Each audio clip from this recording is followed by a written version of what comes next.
Oh man, I'm muted. We are back. Today is day 11 of Miracle March, and I'm super excited to be back in Miracle March. Miracle March is a month of it's an intentional month where we are transforming minds by influencing, motivating, and coaching aspiring entrepreneurs, equipping them with the tools to be able to succeed. And today is it's a little bit of a different show for you guys, because it's one of those days where I got to remind you all of what's coming up on Monday. Monday is my birthday, woo woo, and it's a day that I want to give back. And the reason for Monday and me giving back is because typically people are so used to receiving on their birthdays. They're so used to doing things in a way that you're the taker. And for me, I want to be a giver. I want to transform that. I want to turn it around. And I just want to give more than I receive. So it's definitely one of those things that it folds me up. It really does fold me up to do. And I just want to be able to give back. And so super happy to be giving back on my very special day, my birthday. And today is going to be a little bit different. Our guest had an emergency. And so I'm just going to be going over certain concepts with you all, concepts that has really helped me. And I just want to, let me click on some things here. And I want to go over some of the intellectual faculties.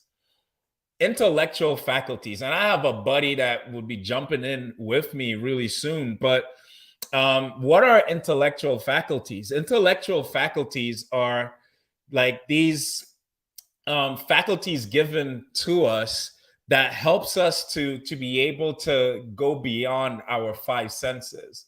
So our five senses is to see, hear, smell, taste, touch. Those are our five senses. But intellectual faculties are things that does not. It's not like our five senses. We don't have a body part, or like, so your eyes helps you to see, your ears help you to hear. Like, there are no body parts that get you to do these things when it comes to intellectual faculties. And your intellectual faculties are perception, will, imagination, intuition, and reason.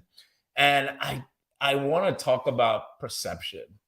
Matter of fact, there's a few of them. Like, my top three intellectual faculties that I'm super, super like into right now is the intellectual faculty of your will, imagination, and perception.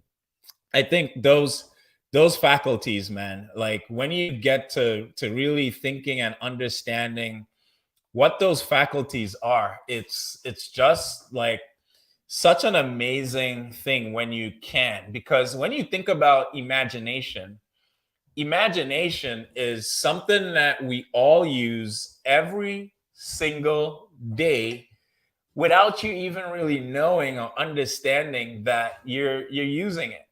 And like, so when you think about imagination from the standpoint of the things that you do in your day, the things that you do in your day, a lot of times we have these arguments. And today I was sharing that sometimes I used to have these arguments, disagreements with my wife even before they ever happened. Like, that's imagination. Sometimes when we're going to our 9 to 5 job, and we have disagreements with our boss before it ever happens.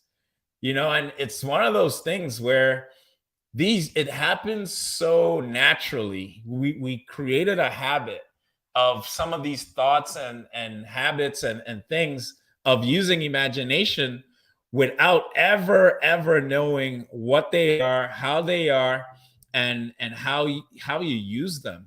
And one of my buddies, and he's also a coach, he just hopped in the studio. Creighton, what's up, bro? Hey, what's up, bro? Thanks for having me jump in here. Yo, absolutely, Can you man. can you hear me okay? Yeah, I could hear you. I could hear you just fine, man. Awesome.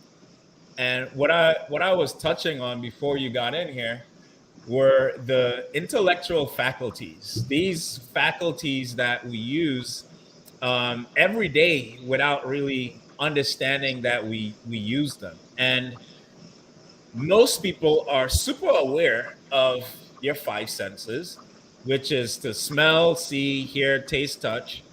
And that kind of gives us the emotion. And it really, like, when you smell something, you're like, oh man, I'm hungry, right? Mm-hmm. Or when you hear something, it may put you in a mood if you hear the wrong thing. When you see something that's stimulating, like, it also triggers moods. And so that's your five senses. But your intellectual faculties you can't really see, but they're also, I would argue, even more important and helps you to get further in life. And so those intellectual faculties are perception, will, imagination, memory, intuition, and reason. Mm. And for me, I've been concentrating so much on, I'll call it my top three, which are imagination, will, and perception. I've been like studying so much on how, like, exercising that muscle of imagination, will, and perception. Now, what do you think about those intellectual faculties? What does that mean to you? And kind of like, yeah, tell me about that. It's interesting to hear you talk about those, and because like I think obviously we both have the technical background. Mine was engineering, so I've just been fixated on studying the human brain and like why all these things happen. And so I think it's so spot on what you're talking about. We have all the neurons, we have all the sensation for like the five senses, but with the thinking, the logic, all that stuff from like our prefrontal cortex, there's no feeling there. Like that's why you can do brain surgery on people. Like there's no feeling. Mhm. So what I run into a lot is I feel like people don't know when they need to do the deep work that you're talking about. Like get into the imagination, get into these things because there's no sensation that you can really feel that's Mhm. missing. Like you said it perfectly. Like when you're hungry, there's a sensation you have to eat. But this internal stuff, like there's not really a feeling. You have to have kind of the awareness. Yeah. So, but I think like exactly what you're talking about as far as sitting, imagination, all those things are so important. But I don't know if you want to dive into it because I would love to, because you're obviously studying this stuff probably more than what I am. I'm big into the science, all that stuff. That I would say for myself, being logical engineer, when I hear like my wife's really good at manifesting, imagining, Mhm. dreaming, I want proof and all that. So if someone wants to get better at imagining, like what would you recommend that they could do? Because Well, I've always just tried to sit and force myself and like control my mind, just sit there, imagine, like feel this stuff yeah. and wanting to feel it. And when it doesn't come, getting wrapped around the axle of like, oh my gosh, it's not working. I can't feel it. Like, what am I doing wrong?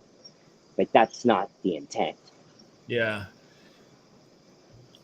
What I want to start off by saying is that we all imagine, we just don't control it. We don't have control over this intellectual faculty. And the reason why I say that is because how many times have you, when you were a nine to fiver, you've predicted or you've had an entire conversation with your boss before it happened? Oh, yeah, 100%. 100%. Yeah, You have entire conversations with your wife before it happens. right. She's Like going to there's say this, it's going to be this. This is why I'm dreading this. This is why I'm procrastinating these things. You imagine. Yeah, 100%. so it's fair to say that we already imagine and we don't know that we do it. Uh-huh. Agreed. So that's uncontrolled imagination. And typically it's for negative things. typically. And so we're in habit of imagination that already happens. But now when we want to do it intentionally to stir an emotion, Mm-hmm. it's difficult.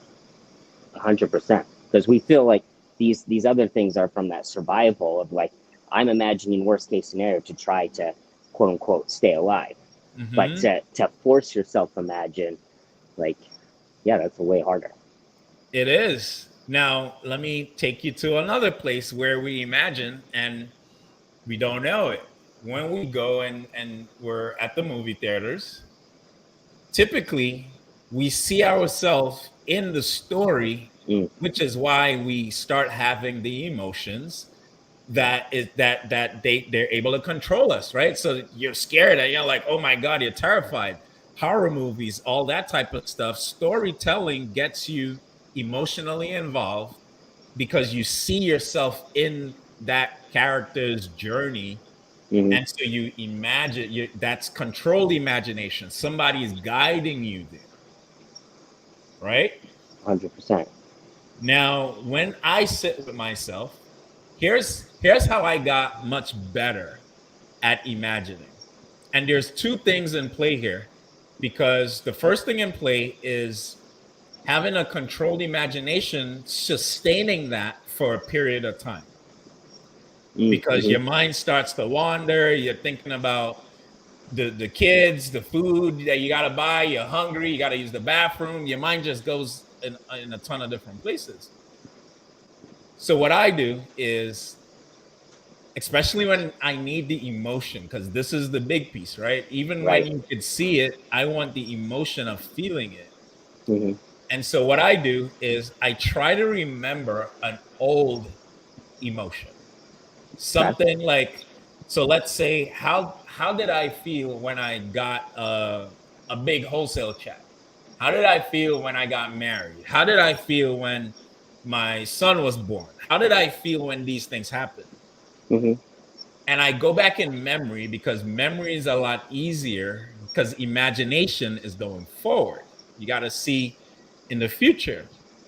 It's easy for me to pull the memory of something of the past.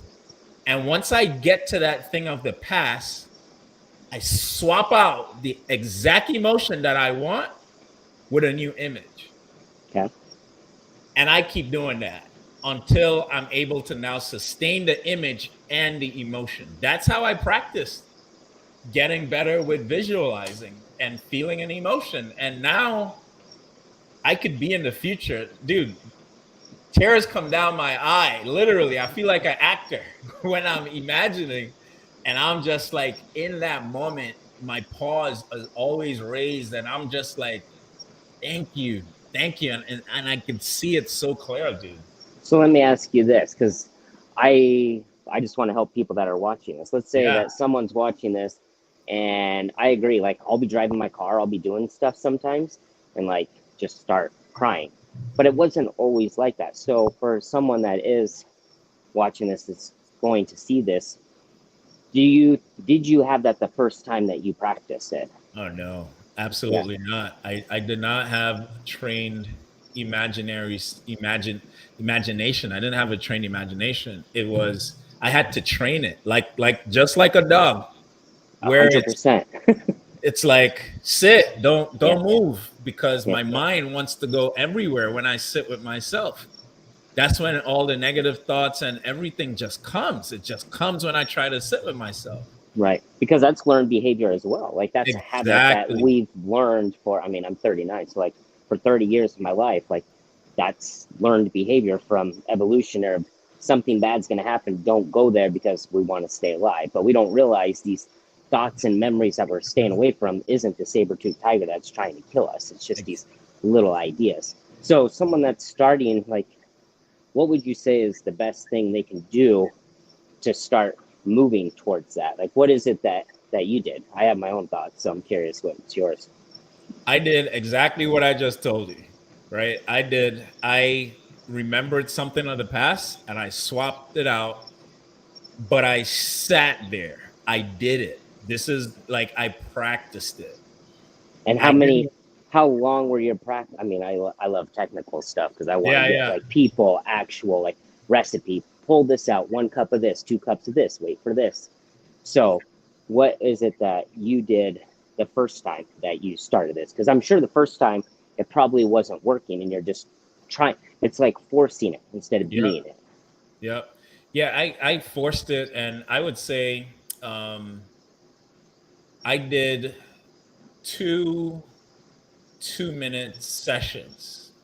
So for 2 minutes, I would sit down and I would try to imagine, I would try to think about stuff. I would try to give myself thoughts to think about. Hmm.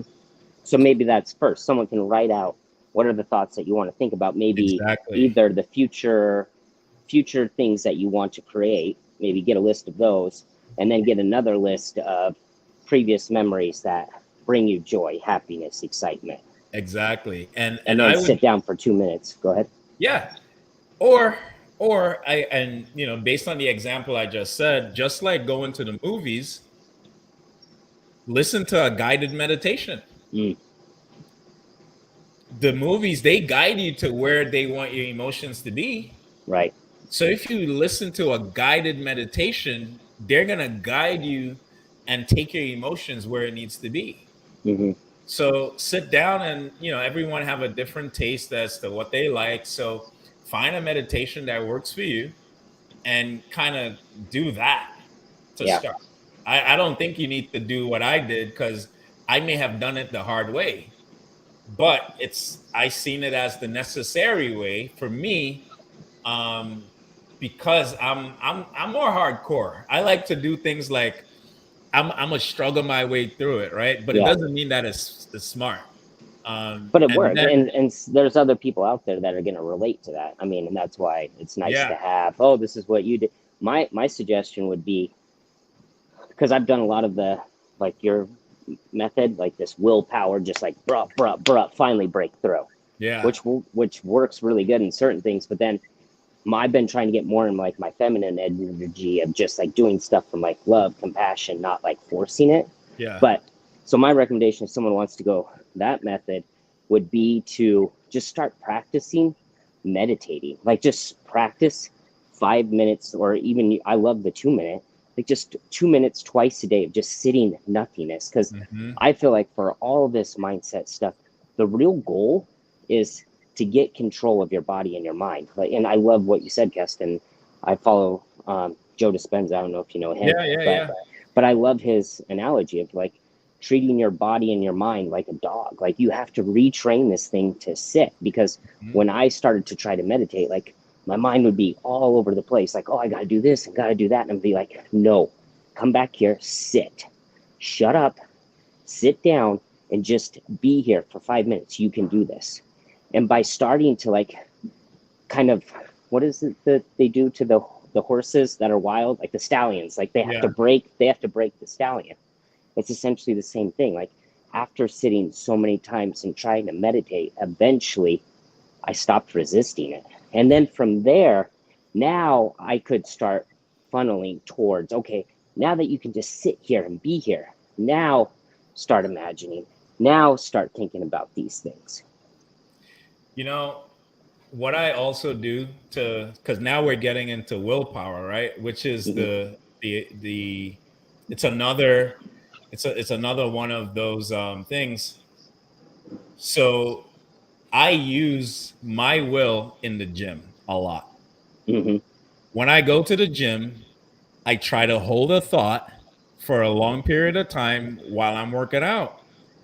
And I didn't know that I was doing this until I started studying it, because I've been going to the gym for almost 13 years and consistently, right?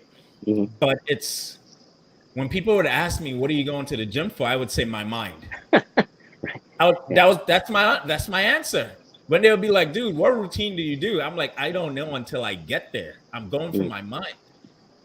And I was training my mind to be focused on a goal, not knowing that I was working on my willpower and my ability to hold a thought as to who I wanted to be, how I wanted to be, because and I'll tell you exactly when I started to go to the gym. I started going to the gym when I was going through a divorce. So some hardship. You wanted some change. So exactly, I'm Yeah. like, I'm like, and Where I where were you created at my that own point? Were world. you out of shape? Were you like unhealthy? Or what made you be like, because it's usually a sense of control, right? Things are spiraling. I can't Yeah, control this relationship. I can't control my life. What can I control? My yeah, body. I'm the exact same. Like, I've gone vegan, I've gone on all these crazy extremes because I've realized that that's a behavioral pattern of mine. When things get lost and start spiraling, I can't control the outside, but what can I control is myself. hmm, So I'm curious, like, what made you, okay, yeah, I want to, let me get control of this vessel. You're the I problem. Let me fix this. I totally created my own thoughts in my head. I said, when people go through a divorce, they get stressed and they lose weight. And I don't want to be stressed. Well, I'm going to go through this stress. I don't want to lose weight. I'm going to do something to put on weight. Mm, And I started going to the gym. I created my own story. yeah, I love it. And that's what got me in the gym. Hmm. And then at some point I switched it from the pain and I gave it a different purpose. Love that. And I think that's so, want to stop on that for a second because I think that's so important that using negative, like I'll talk to people a lot about like negative energy of like, oh, I'm not good enough and I have to push myself, or doing it to prove to other people. Like, that's such a toxic negative energy, but Yeah. it's still an energy. Like, use it, but recognize exactly what you're saying of, why am I using this? How can I improve it? And then switch it over to like that love and compassion and kindness. Yeah. I tell my clients all the time, bro. I'm like, turn your pain to purpose. Use the pain. Let it skyrocket you. Let it get you off of your Moving. assets. Yeah. But then turn it into purpose once you're off. Don't stay there. Hmm. And I think it's a fantastic boost. It's like a stick shift car. It gets you in like first, second, and third gear. Gets you Yeah. going. Yeah. But then you convert it, because if you live there, then the fulfillment that you want is not going to be there when you get to that place, Well, right? yeah, I mean, your analogy is perfect. Like, in first gear, I can't go 100 miles an hour. I'm stuck No, in first gear. I can only get up to like 30. So you're just going to be over revving your engine, and eventually it's going to blow up. exactly. And a lot of people blow up when their dad don't give them the love that, you know, that day doesn't come when he says, "Oh, I'm proud of you." Like Right. when the love that you want from this particular person, they don't give it to you. Hmm. If you're not able to switch, man, then it's kind of done, and you taking your Because you don't power have back. control. Yeah, 100%. Exactly. Yes. Exactly. You don't have control over what they do and how they do it. Right. Dude, what's one of the major things that you've been kind of dealing with your clients? I mean, it's, dude, I swear it's the universe. Like, everything that comes up in my clients, and maybe it's all projections of my own Yeah. mental stuff, but if you're okay, I would be happy to talk about what is really coming up with myself. Because usually my clients, I mean, I'm sure it's similar for you. Like, everyone comes in, I lack habits, I lack consistency, like all the superficial, oh, I'm numb. But it's like, that's really not the root of it. Like, that's just, you think you don't have habits, you don't think you're consistent, but even you watching Netflix every day is a habit. Even you going to the bathroom with your phone, that's a habit. So for you to Yeah. say you don't have habits, you have habits, but maybe some of the habits aren't conducive to what you actually want to achieve. So anyway, so that's usually what people come in. But what Yep. I've been dealing with lately is like, kind of going back to what we're talking about of like always pushing yourself, of like not being good enough, all this. Hmm. And I'm so trying, like I was talking about, trying to be more in my feminine energy of like just being, not Hmm. doing, because for my whole life was, I'm not good enough. I have to push. I have to achieve. I have to get more money. Once I get these things, then I'll finally feel good enough. So Hmm. I was doing to be good enough. Does that Yeah. make sense? Yeah. So now I'm so trying to like have that awareness of just checking in. Okay, great. And are you coming from being, or are you coming from doing? Are you doing this because you don't think you're good enough? Are you doing this from a lack? Or are you doing that this is just what I do because this is the person I am? Does that make sense at all? It I mean, makes I know total this is sense.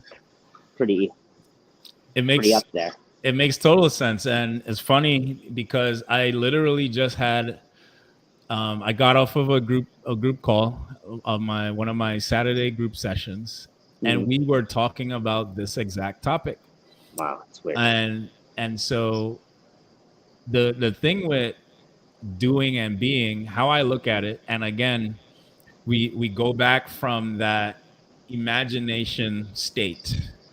Yeah. If we look at it from there, we're going to see that are you, and I'm going to reframe it a little bit to be able to get the message across. Are you thinking of it, or are you thinking from it? Okay. I like that.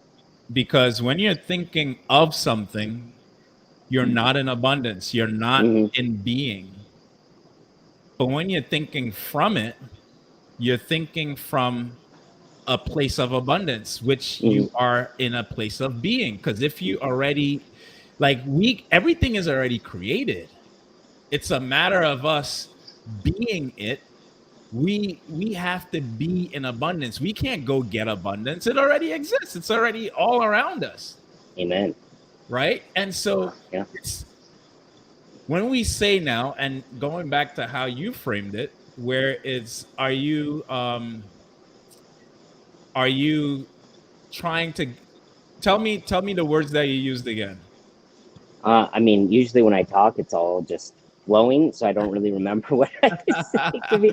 So But I say, like, are you doing something to be it, or yeah, are you being it, and out of being, you're doing? And one of the best examples for people is like, I know that I'm a good father. I know I'm a good husband. Like, I don't have to do anything to prove that. Or actually, even a more simple answer or example is my name. I don't have to do anything to prove that I'm Creighton. I yep. believe 100% that that's my name. So I'm not going out like, hey, Keston, my name's Creighton. Hey, I'm Creighton. Hey, everyone, like, look, I have a shirt. It's Creighton. Like, I don't need to do anything to be that. I just am. And Hmm. so when you're doing these other things of like, I have to do this, and by doing it, I'm going to prove that I'm good enough, or I'm going to prove that I can do these things. That's coming from that lack of like, I have to do it to be it. But Yeah. it is, I feel like, and I'll give it back to you, but I feel like it's cyclical. Like sometimes I'm so good at being. And then because like we were talking about at the beginning, it's perfect that we don't have a feeling in our brain, our prefrontal cortex, and knowing when we're falling out Hmm. until we get to this lull. And then I look around, I'm like, oh my gosh, why do I feel so stressed? I feel like why is it so hard? And then I'm like, oh, because I'm doing. I'm not believing. Yep. You're not thinking from it. You're doing. You're trying to get to it, right? Yeah. And and I think the reason for that, bro, is because we always kind of go into this place of breaking our new like terror barriers, Mm. right?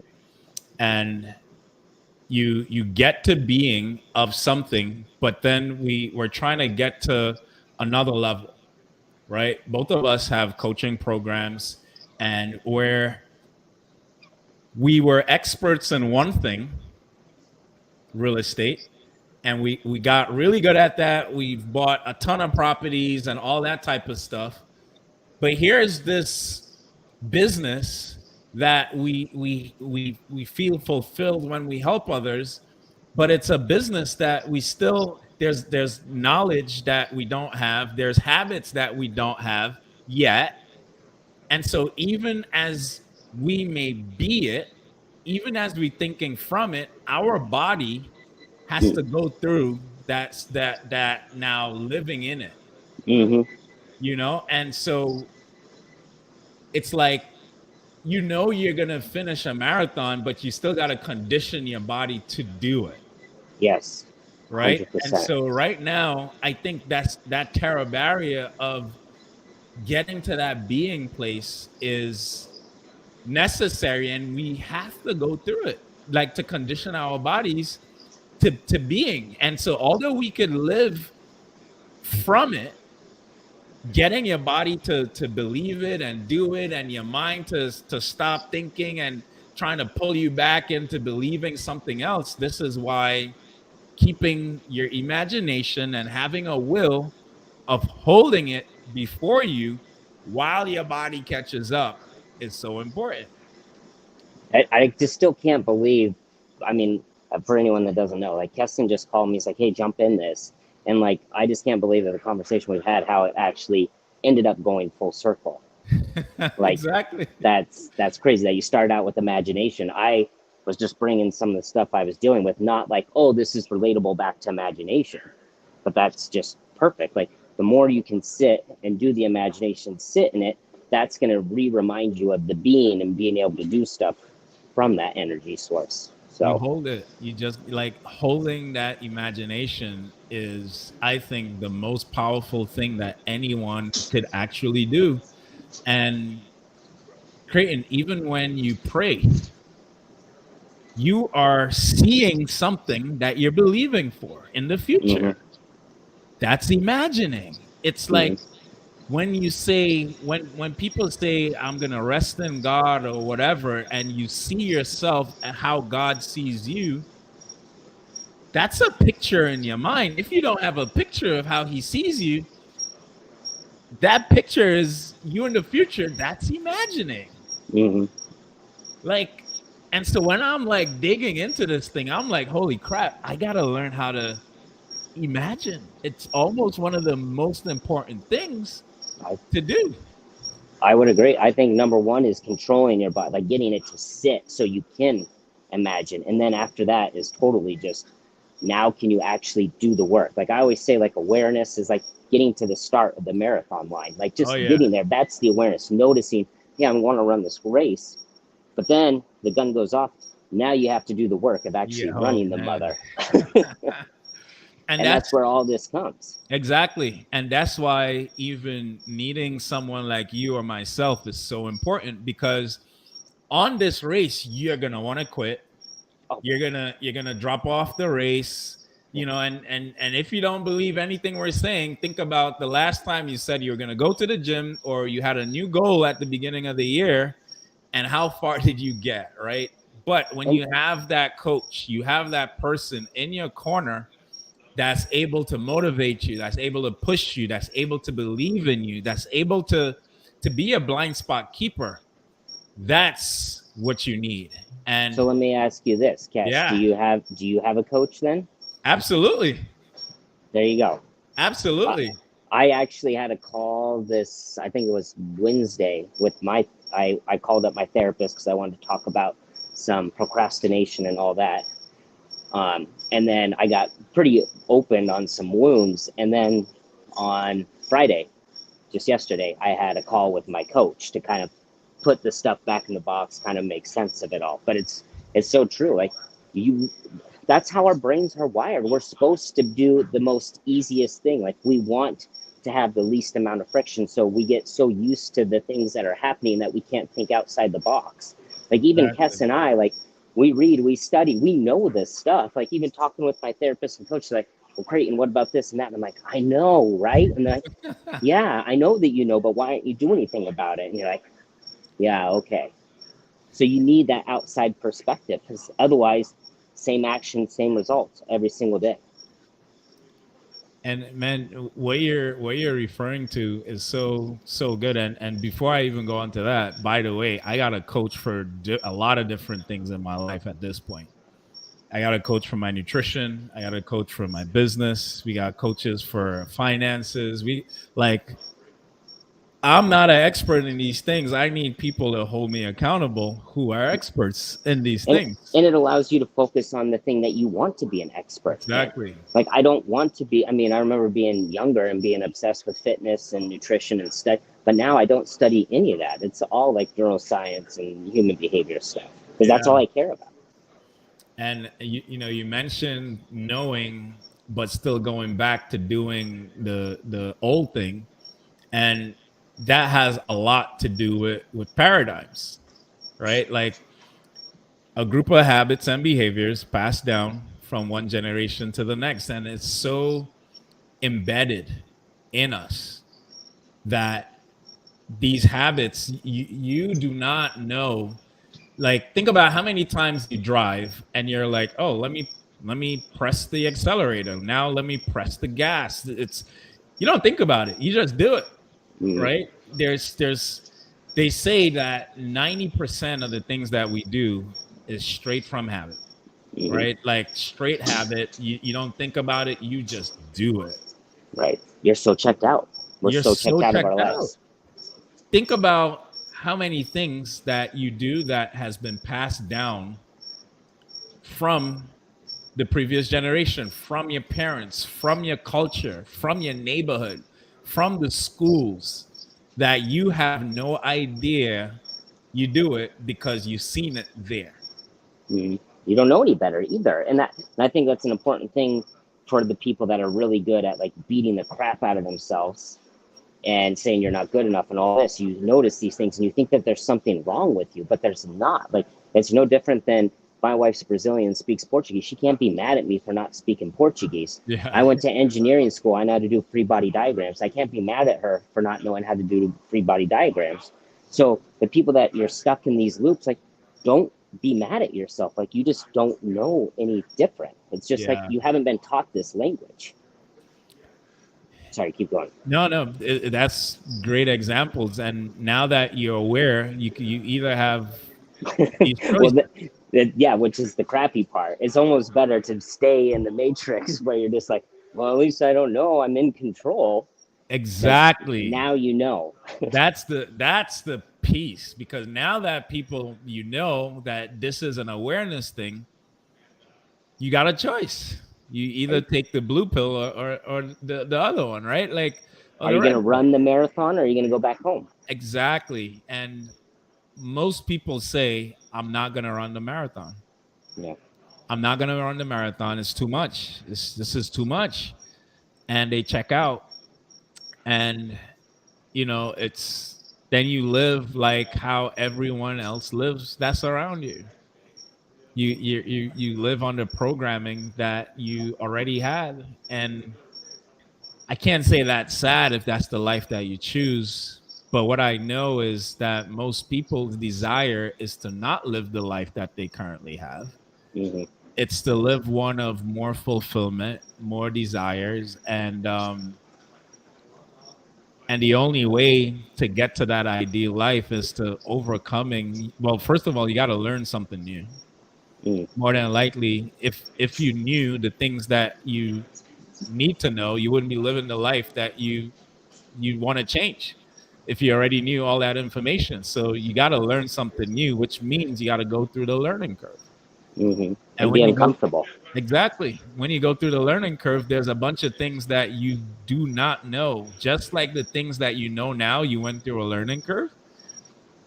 You got to go through the same learning curve to change your life. But it's getting on that horse and saying, I am going to change my life. I surrender. I am going to do the work. I Yeah. am going to run this marathon, man. And, and I think I just want to throw on there, like, one of my favorite quotes, and I don't know who said it, but there's a saying that says, pain pushes until your vision pulls you.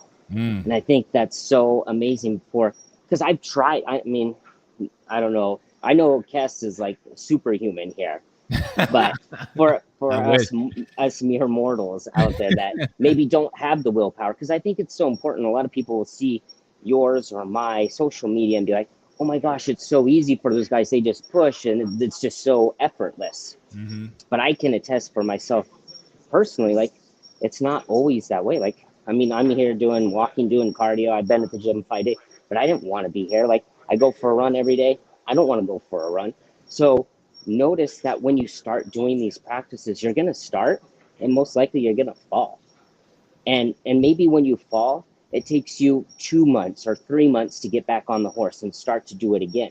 But Mm-hmm. really believe that everything is happening for a reason. And that's why I love the pain pushes until your vision pulls you. Sometimes, like, Yeah. even for me, I had to be an engineer for 13 years. I had to have misery, to have suffering, to have all these things. So one, I can relate with my clients.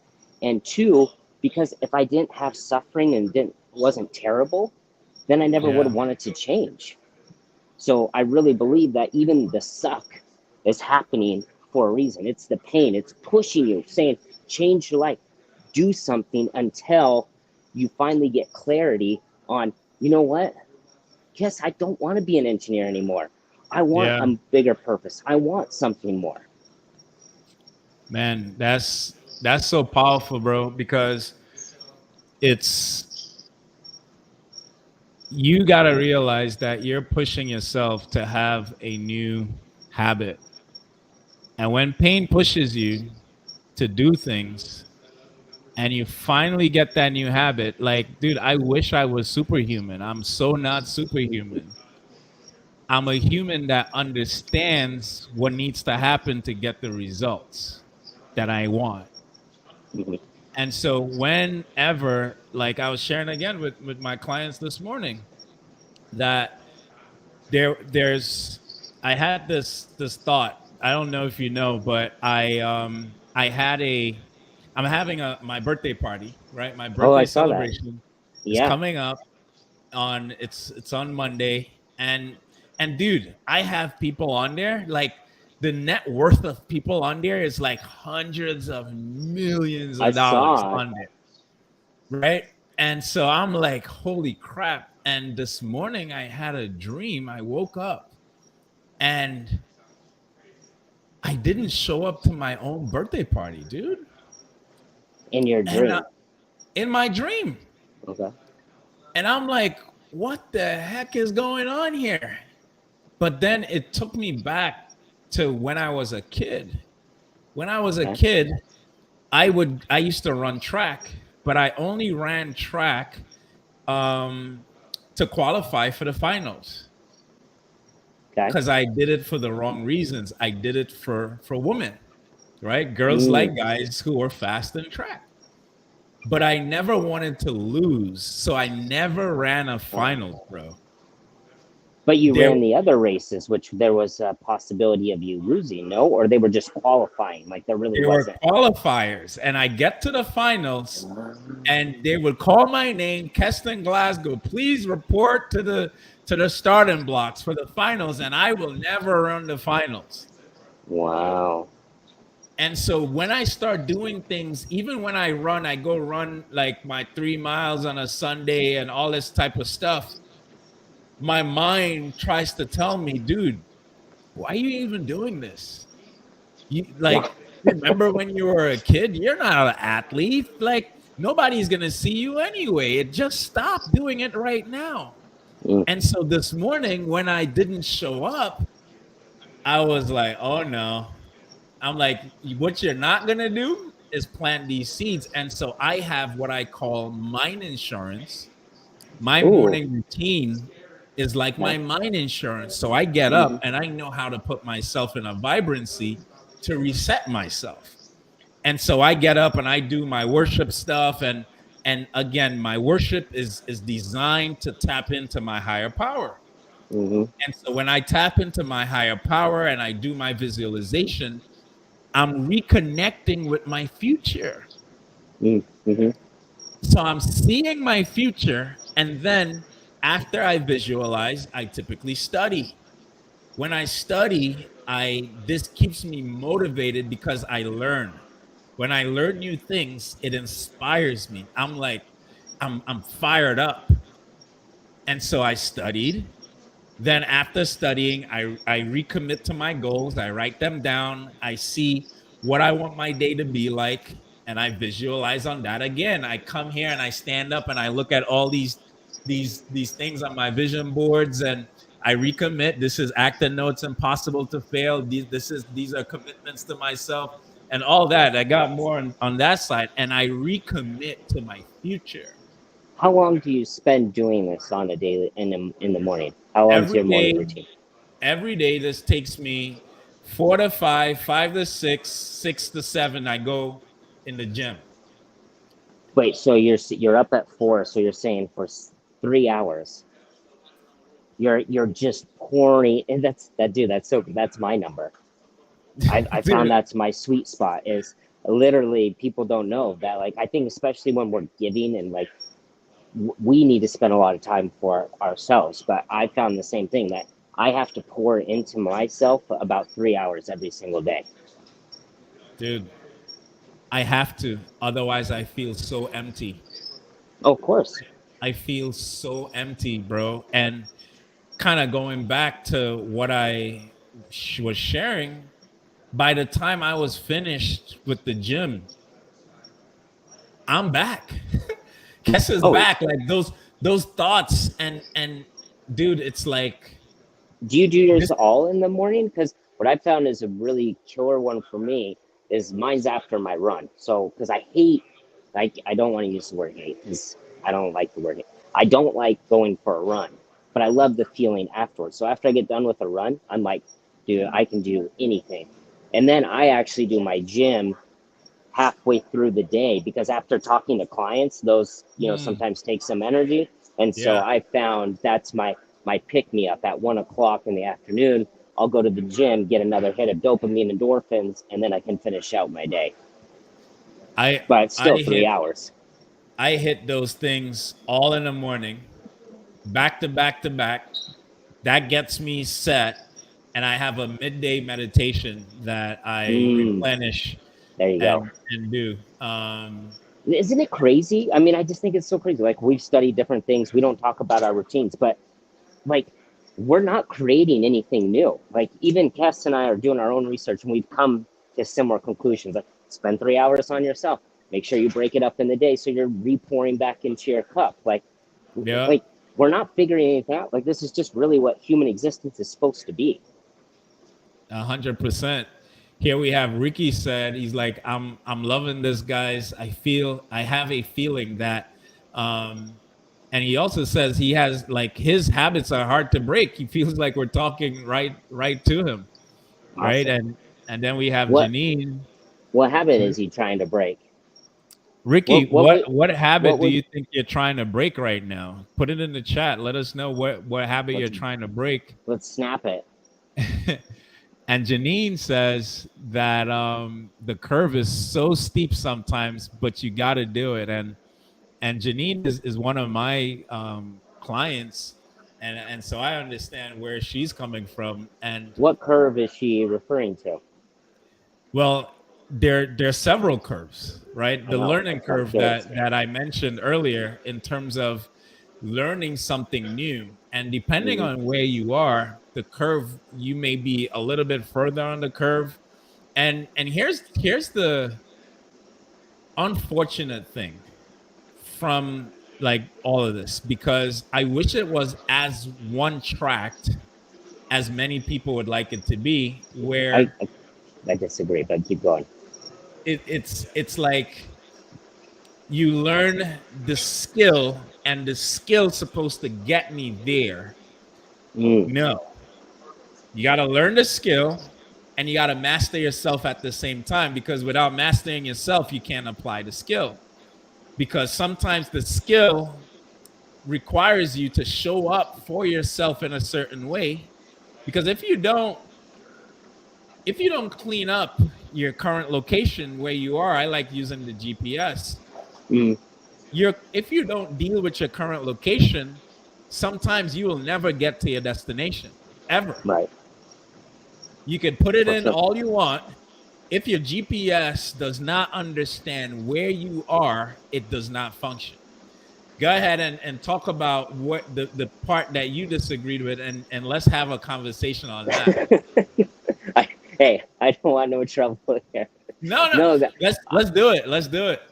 no, I was the only thing I didn't know where you were going to go into, because I totally agree. Like, dealing with today is almost more important than dealing with the future, because I really, and especially being someone that's so driven, once I get to X, then I'll finally feel Y. Like, that was literally my life motto for like 30 years. Once I get to 100,000, once I get to 200,000, once I get 10 rental properties, once. I Yeah. was always either living in the future of like, once I get there, then I'll finally be happy. Or I was living in the past of like, I can't believe I took that long. I can't believe I did that. I never took time to figure out how to live in the present and just be happy with what I am today and find a way to love the journey to success, instead of saying, once I get to success, I'm going to love it so much.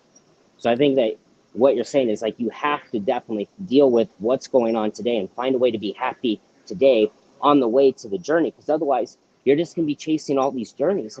And why would you want to celebrate, once a year when you hit your goals, if there's a way for you to find a way to celebrate every single day? You're missing out on 364 days out of the year. But isn't this the same conversation with being now and living in Oh, abundance? for sure. It's 100%. it's totally the being. And Yeah. because most people, and I think this has a lot to do with the curve, most people just live in such a place of wanting to get there. They want to Mhm. get to this place. Because they're using it to prove, I feel like once I do, Exactly. then I'll be. once Exactly. once I do enough, and that was mine, because mine was my current state was so empty and void that I wasn't good enough. I didn't have self-worth, all this stuff that Yeah. once I get the money, that's going to make me good enough.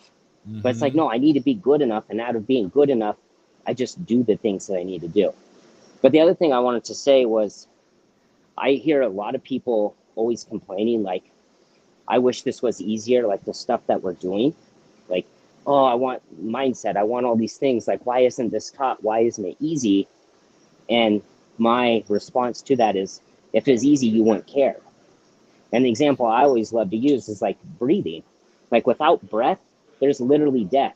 But how many times a day have you stopped to give gratitude that you can breathe? And that's a Right. given.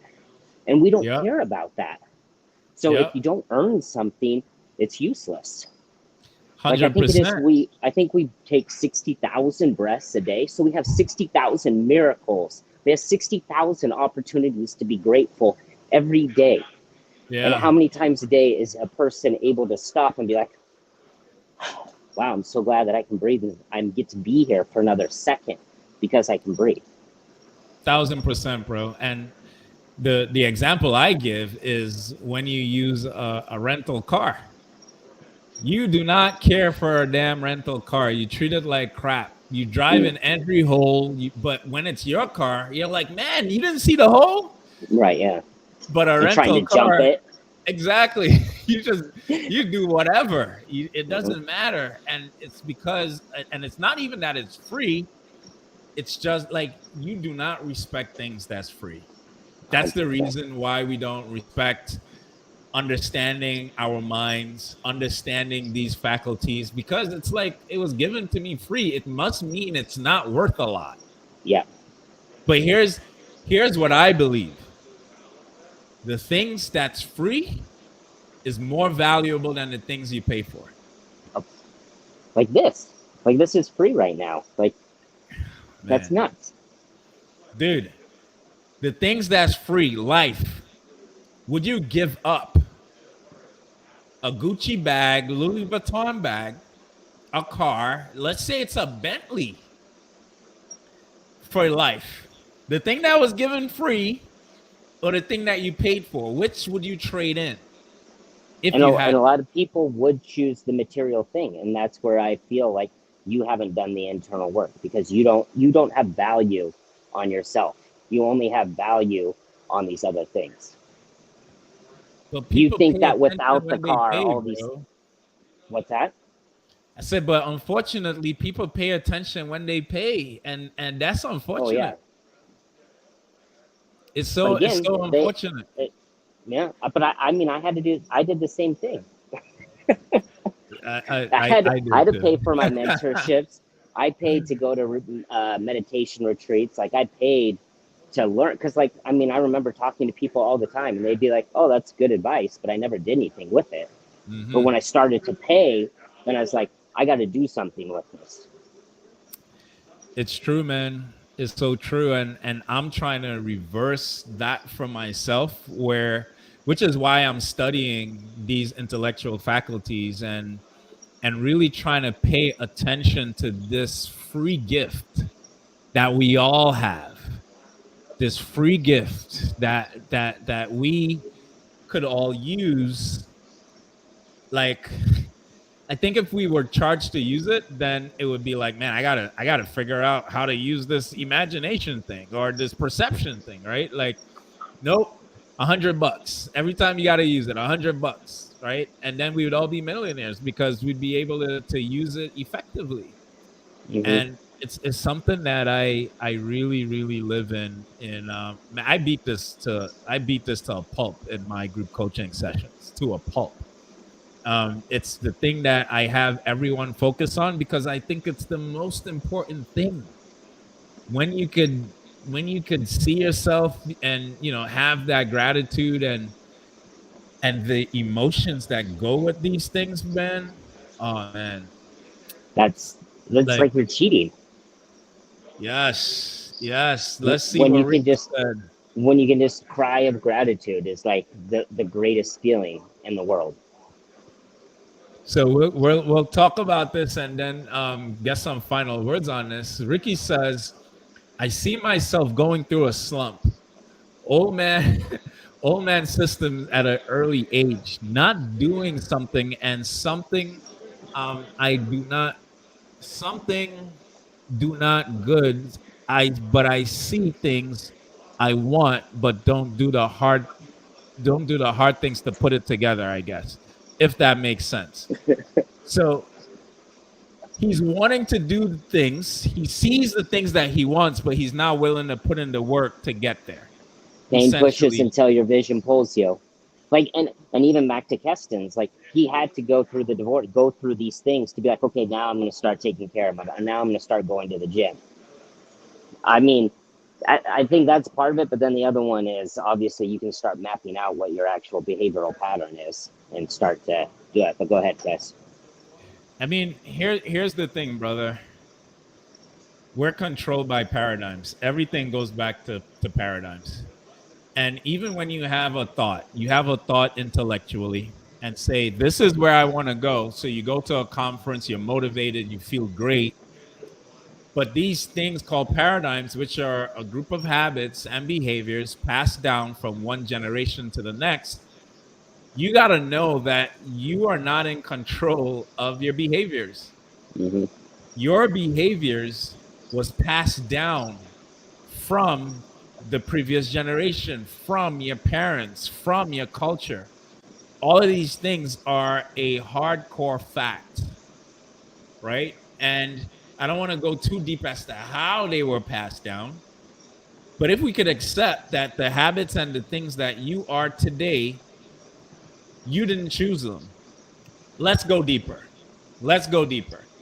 So when you were a baby, you did not have the faculty of being able to choose with your thought process. You couldn't choose what you ate. You couldn't choose a lot of different things, right? So you couldn't choose your language. You couldn't choose the food that you eat. You couldn't choose the beliefs. You couldn't choose the things that you saw. These are all things that was passed down to you, right? Because that's everything that you had was your subconscious. That's the only thing that existed, your subconscious mind. Your intellectual mind wasn't developed yet.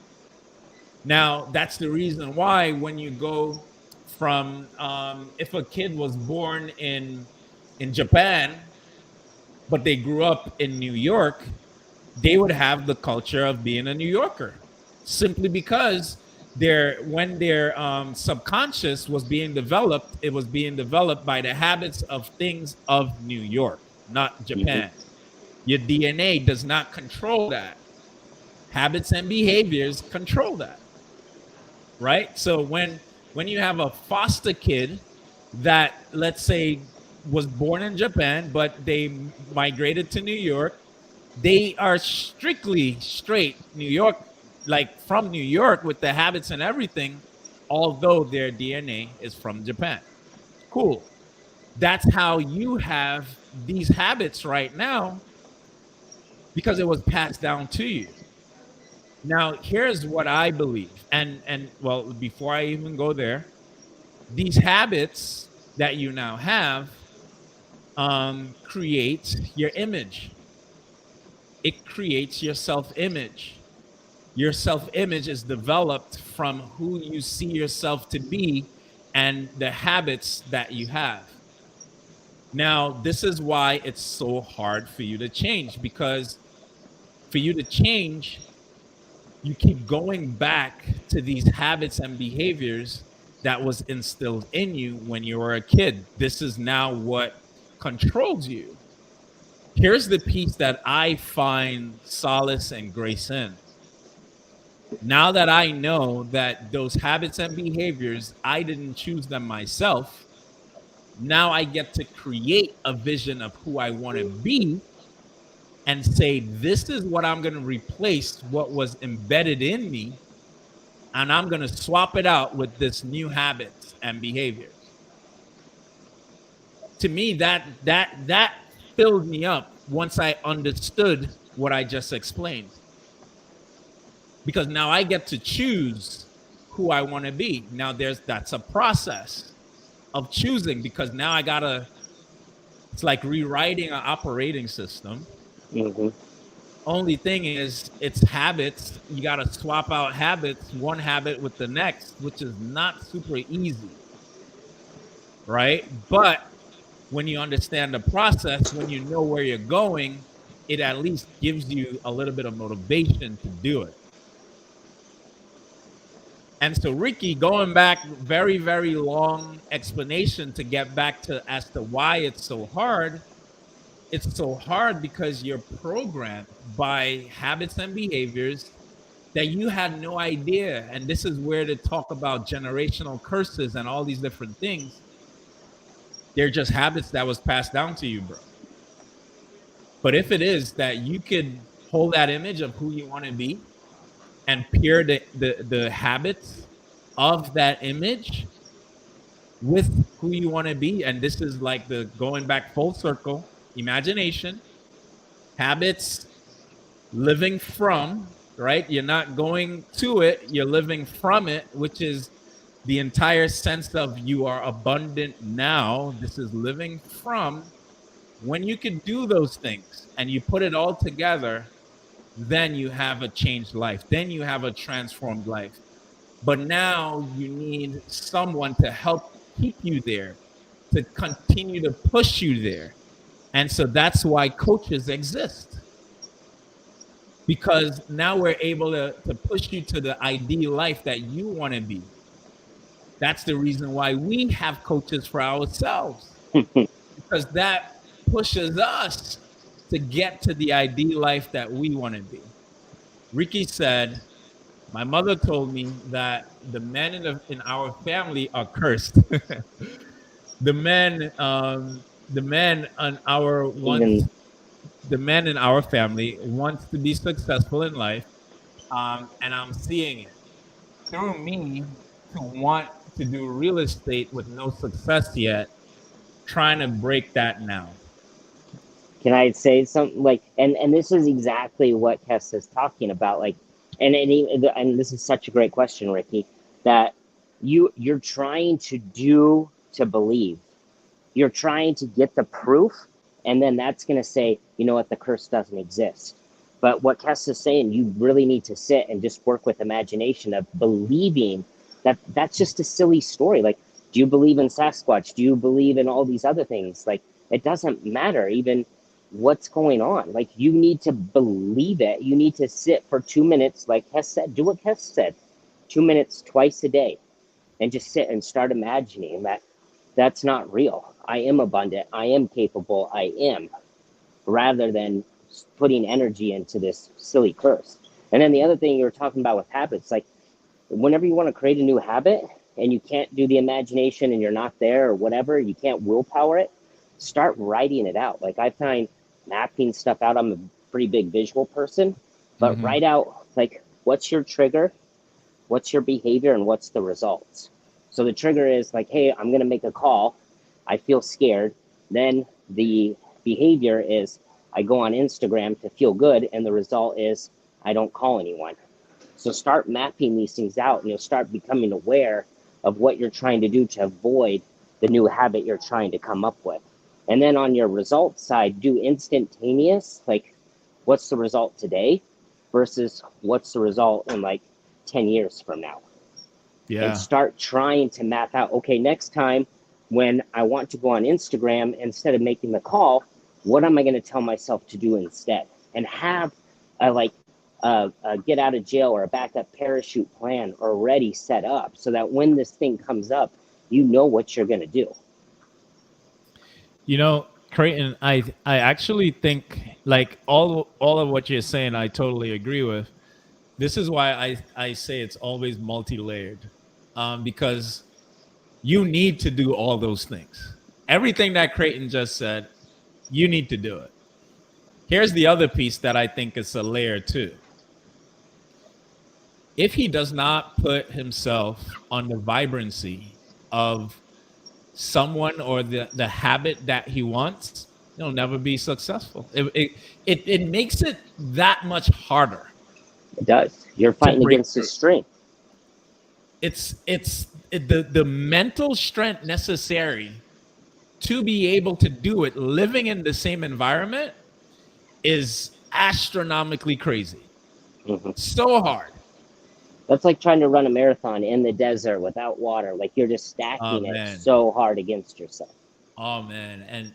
And Ricky, this could be the hardest thing, and it's something that I didn't choose it, but it happened where I had to leave my family and son in New York, move to Georgia, and create and be like, it's almost like creating our own paradigms, but it wasn't that. We were connecting with people who had the behaviors and the habits we wanted to be like.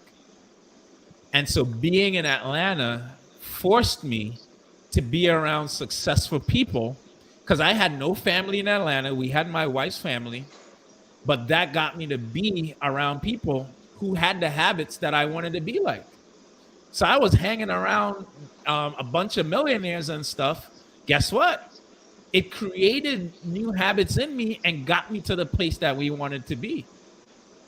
And so I'm not sure what your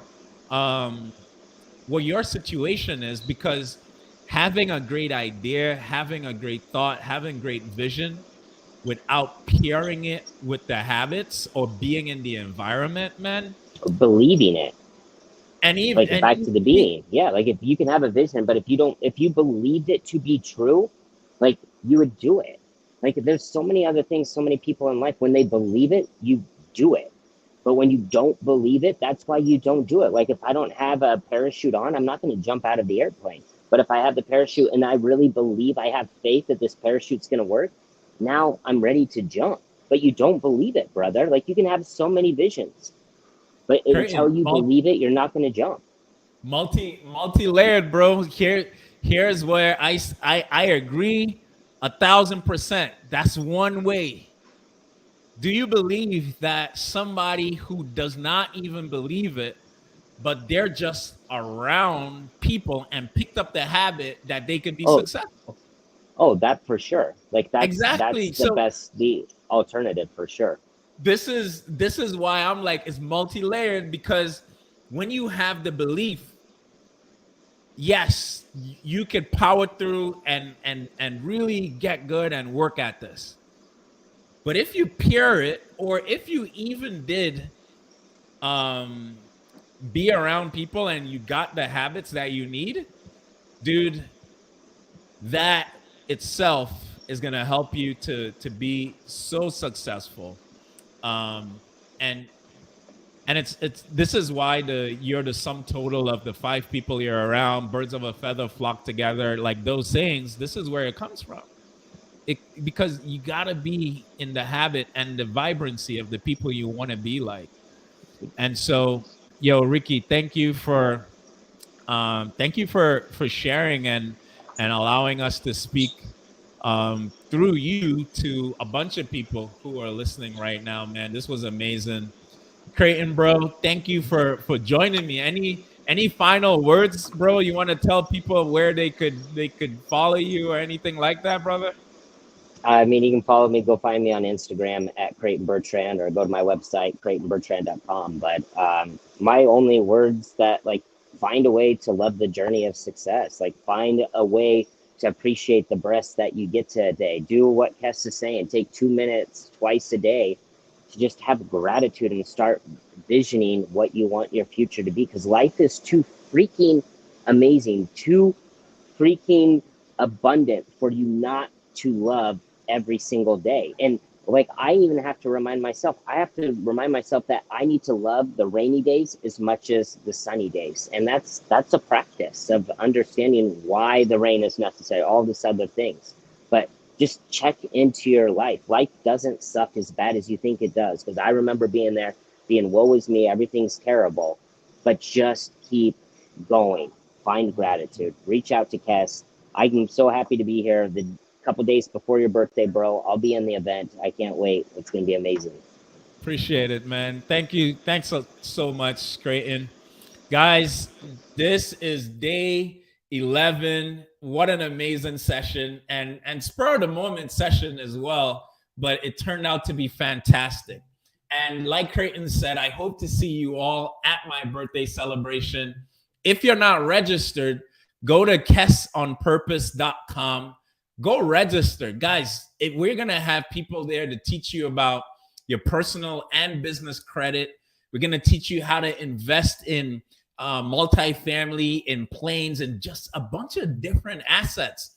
My business coach, who also coaches Ryan Pineda, is going to be there to help you understand what setting up a business really, really looks like how he's helped us in our business. And so many more fun people. Pace Morby is going to be there, teach you how to buy properties using zero money, like he taught me. And we've executed time and time again. So super excited about next Monday at 4:30 p.m. Please go to my website, kesonpurpose.com, register, invite a friend, invite your family. The goal is to get 1,000 people on this Zoom. 1,000, and we're only halfway there. So I need your support. I need your help. Go share this out. Appreciate you guys. Catch you tomorrow again at 2 p.m. Eastern tomorrow. What an amazing session. Thank you all. Have an amazing rest of your Saturday. Peace and love. Catch you later.